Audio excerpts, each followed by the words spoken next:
Stéphanie Trouillard, bonsoir. Bonsoir. Vous êtes journaliste spécialiste de la Seconde Guerre mondiale et vous avez participé à ce congrès.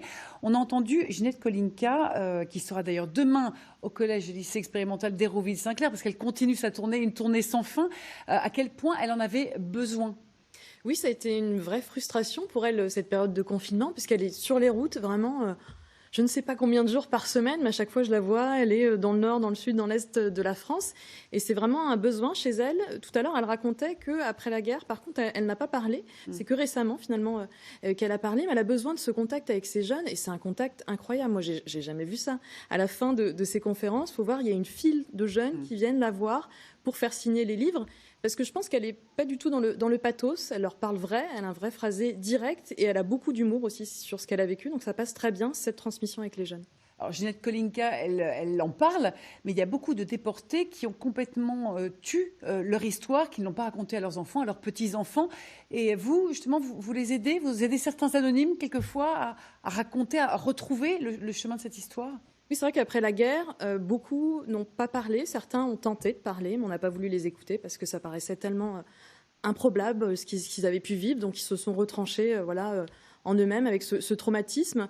Et d'autres n'ont pas voulu aussi transmettre cette douleur. Comment expliquer aussi à ces enfants ce qu'on a pu vivre? C'est vraiment l'enfer sur Terre, ce qu'ils ont pu vivre. Et donc, il y a beaucoup de gens qui ne savent pas forcément ce qu'ont pu vivre leurs parents durant la guerre. Et donc, beaucoup s'adressent à moi pour que je les aide dans les recherches. Là, on a vu le centre d'archives de Caen, du service historique de la Défense, et beaucoup de gens ne savent pas que ça existe, en fait, encore aujourd'hui.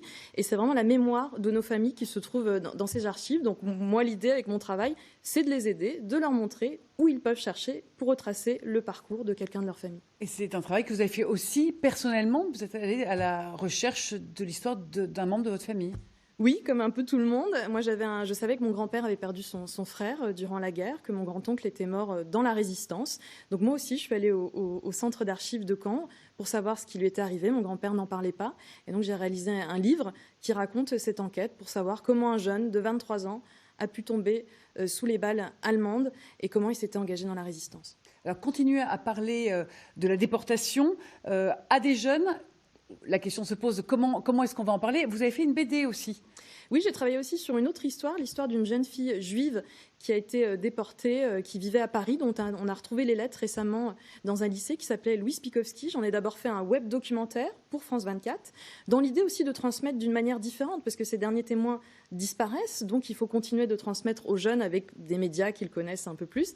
Et aussi, j'en ai fait une adaptation en bande dessinée avec un dessinateur qui s'appelle Thibault Lambert, et parce que je me suis rendu compte, en allant dans les établissements, que les professeurs utilisent aussi beaucoup la bande dessinée pour transmettre l'histoire, et notamment la Seconde Guerre mondiale. Donc voilà, il y a plein de choses à faire.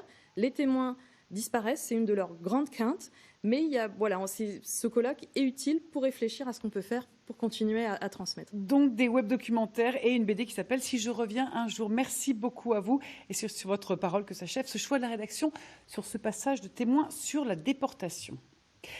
Grand jour pour l'association Pompiers Mission Humanitaire. Ces pompiers bénévoles de tout le Calvados ont fait